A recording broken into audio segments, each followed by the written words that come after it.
या 7 कारणांमुळे तुम्ही लोकांसमोर बावळट दिसता. लोक तुम्हाला मूर्ख समजतात ते याच 7 कारणांमुळे. कोणत्याही व्यक्तीच्या आयुष्यात काही महत्त्वाचं असेल ना, तर तो म्हणजे आदर, सन्मान आणि सेल्फ रिस्पेक्ट. आणि जेव्हा आपण लोकांमध्ये जातो तेव्हा आपलं कोणीही आदर करत नसेल, सन्मान करत नसेल तर आपल्याला वाईट वाटतं. लोक तुम्हाला रिस्पेक्ट देत नसतील, तुमचा सन्मान करत नसतील आणि कुणीही तुम्हाला किंमत देत नसतील आणि तुम्हाला याची कारणं समजत नसेल, तर हा व्हिडिओ तुमच्यासाठीच आहे. अजिबात वेळ न घालवता या 7 गोष्टी ज्यामुळे लोक तुमची किंमत करत नाही, तुम्हाला रिस्पेक्ट देत नाही, त्या गोष्टी व्हिडिओमधून जाणून घेऊया. व्हिडिओ शेवटपर्यंत नक्की बघा. मध्ये कुठेही स्किप करू नका. पहिली गोष्ट, तुम्ही समोरच्याचं बोलणं ऐकून घेत नाही. बहुतेक वेळा बरेच जण ही चूक करतात. आपल्या आयुष्यात आपलं काय चालू आहे, काय नाही हे सांगण्याच्या नादात समोरच्याचं बोलणंच ऐकून घेत नाही. फक्त आपल्या तोंडाचा पट्टा चालू ठेवतात. जर तुम्ही समोरच्याचं बोलणं मन लावून ऐकत नाही तर तर समोरचं तुमचं बोलणं काय ऐकून घेईल? तोही तुमच्यात इंटरेस्ट दाखवणार नाही. तुम्ही नेहमी हे चूक करत असाल तर समोरचा व्यक्ती असा म्हणू शकतो की हा नेहमी याचा मोठेपणा सांगतो, हा दिखावा सांगतो, किंवा नेहमी त्याचं रणगाणं चालू असतं. एकच गोष्ट परत तुमच्याकडून होत असेल तर लोक त्या गोष्टीला कंटाळतात. मग ती गोष्ट तुमच्या मोठेपणाची असो, तुमच्या दुःखाची असो, सतत राडगाणं करण्याची असो. म्हणून जेव्हा जेव्हा तुम्ही एखाद्याशी संवाद साधता तेव्हा समोरच्याचं म्हणणं, त्याचं बोलणं अगोदर नीट ऐकून घ्या, मग स्वतःचे मुद्दे मांडा. असं करण्याने समोरच्यावर तुमचा प्रभाव चांगला पडतो आणि समोरचा देखील तुमचं चांगल्या प्रकारे ऐकून घेतो. दुसरं, तुम्ही प्रमाणापेक्षा जास्त बोलता का? स्वतःचे एकदा आत्मपरीक्षण करा आणि तुम्ही जास्त बोलता का याचे उत्तर शोधा. आता जास्त बोलणं ही काही समस्या नाही, पण तुमचं जास्त बोलणं हे एक समस्या तेव्हा होते विषय समोरचा बोलण्याने वैतागलेला असतो, इरिटेट झालेला असतो, तुमच्या बोलण्याला तो कंटाळलेला असतो. या जगात जास्त बोलणाऱ्या लोकांना बोलबच्चन म्हणतात आणि अशी लोक कुणालाच आवडत नाही, किंवा असे लोक समोरच्यासाठी विनोदास्पद पात्र ठरतात. अशा लोकांची लोक मज्जा उडवतात. त्यामुळे जेवढे माहिती आहे ना तेवढेच मुद्दे बोला, जास्तीचे मुद्दे मांडू नका.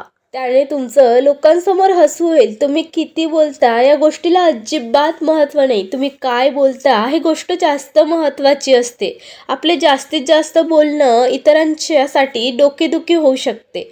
ही डोकेदुखी होऊ नये म्हणून आणि समोरच्याने आपल्याला बोलल्यामुळे आपल्याला अपमानास्पद होऊ नये म्हणून आपल्या शब्दांना काळजीपूर्वक वापरा, कुठेही बडबड करू नका. तिसरं, तुम्ही लोकांची सतत निंदा करता. तुम्ही एखाद्याबद्दल वाईट बोलत असेल पण ते सतत बोलत असेल तर ही चूक आहे. जर तुमच्या बोलण्यात प्रत्येक व्यक्तीबद्दल नकारात्मकता असेल, निगेटिव्हिटी असेल, निंदा असेल, तर समोरचा व्यक्ती हाच विचार करतो की हा माझ्याशी बोलताना दुसऱ्या माणसाची निंदा करतो, तर निंदा माझ्यासमोर करतो, तर निश्चितपणे माझी निंदा माझ्या मागे कोणासमोर तरी करतच असेल. सतत निंदा करणारे लोक हे लोकांच्या नजरेतून उतरतात, कारण लोकांना हे कळतं की तुम्ही काय आणि काय बोलताय आणि तुम्ही फक्त आणि फक्त वाईटच बोलता. लोकांसमोर तुम्ही नकारात्मक बोलता. चौथं, स्वतःची चूक कधीही मान्य करत नाही. प्रत्येक वेळी मीच बरोबर आहे, तो समोरचा चुकीचा आहे, अशा वृत्तीचे माणसे कोणालाही आवडत नाहीत. असे लोक दुसऱ्यांवर हुकूम गाजवण्याचा प्रयत्न करतात. मीच बरोबर आहे आणि समोरचा कसा चुकीचा आहे हे दाखवण्याचा प्रत्येक वेळेस ते प्रयत्न करत असतात. मी असं म्हणत नाही की तुम्ही प्रत्येक वेळेस चुकीचे असाल. जेव्हा तुम्ही बरोबर असता तेव्हा बरोबरच म्हणा. मला पण जेव्हा तुम्ही चुकीचे असता तेव्हा देखील मीच बरोबर आहे असा अट्टाहास करू नका. जिथे चूक आहे ना तिथे मान्य करा. स्वतःची चूक मांडणी करतो ना तोच लोकांच्या नजरेत आदरास पात्र ठरतो. कारण त्याचीच लोक रिस्पेक्ट करतात.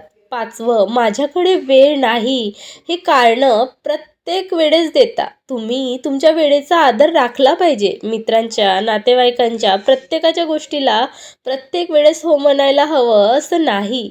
पण प्रत्येक वेळेस तुम्ही इतरांना माझ्याकडे वेळ नाही हे कारण देत असाल ना, तर तुम्ही लोकांपासून दूर जात आहात. कारण इतरांना तुम्ही वेळ दिलाच नाही तर इतर लोक का तुमच्याजवळ येतील? म्हणून लोकांमध्ये खूप जास्त नाही मिसळलं तरी काही ठराविक प्रसंगी लोकांमध्ये मिसळत जा. लग्न असेल, काही कार्यक्रम असेल, अशा वेळेस लोकांमध्ये मिसळत जा. आपली उपस्थिती थोड्या वेळासाठी का होईना त्या ठिकाणी दाखवा. तिथे हजर राहा. त्या कार्यक्रमाला तुमची अवेलेबिलिटी ठेवा. 6वं, तुम्ही फक्त स्वतःची स्तुती करता. थोडक्यात स्वतःबद्दल बडाया मारता. मोठ्या मोठ्या गोष्टी करता, गप्पा मारता. आपण मिळवलेलं यश हे इतरांसाठी नाही, त्याचं कौतुक करणे ही चांगली गोष्ट आहे. पण नेहमी सतत जर आपण आपलंच यशाबद्दल बोलत राहिलो, आपलंच कौतुक आपल्या तोंडाने करत राहिलो तर ते वाईट दिसते. आपण आपापल्या बडाया मारायच्या, समोरच्याला कमी लेखायचं असं केलं तर लोक आपल्याला किंमत देत नाही. म्हणून समोरच्या ज्या चांगल्या कामाचं कौतुक देखील केलं पाहिजे, समोरच्याला सुद्धा प्रोत्साहन केलं पाहिजे. अशाने समोरच्यावर तुमचा चांगला प्रभाव पडतो आणि तुम्हाला तो व्यक्ती किंमत सुद्धा देतो, तुमची रिस्पेक्ट करतो. 7वं, तुम्ही स्वतःमध्ये निगेटिव्हिटी भरून ठेवली आहे, नकारात्मकता भरलेली आहे. जे काही दुःख आहे ते फक्त माझ्याच एकट्याच्या वाटेला आलेलं आहे. बाकी सगळं जग सुखी आहे, आनंदी आहे. जे काही आहे ते फक्त मीच भोगतोय. असा विचार करणे म्हणजे खूप नकारात्मक विचार करणे. स्वतःबद्दल नेहमी निगेटिव्हिटी ठेवणे. दुःख, अडचणी, संकट हे सगळ्यांनाच आहेत. त्यापासून कोणीही वाचलेलं नाही. त्यामुळे स्वतःमध्ये इतकं नकारात्मक भरण्याची काहीही गरज नाही. सतत मी कसा गरीब आहे हे दाखवणारे लोक इतरांना अजिबात आवडत नाही. तुमची दुःख, तुमचा प्रॉब्लेम इतरांना जरूर शेअर करा आणि त्यावरून सोल्युशन काढून पुढे चालायला शिका. ही होती 7 कारणे. त्यामुळे लोक तुम्हाला किंमत देत नाही, तुमचा आदर करत नाहीत. तेव्हा स्वतःमध्ये बदल करा. व्हिडिओ आवडला असेल तर लाईक करा आणि शेअर करायला विसरू नका. आणि नवीन असाल तर चॅनलला सबस्क्राईब करा. परत भेटू नवीन व्हिडिओपर्यंत. धन्यवाद.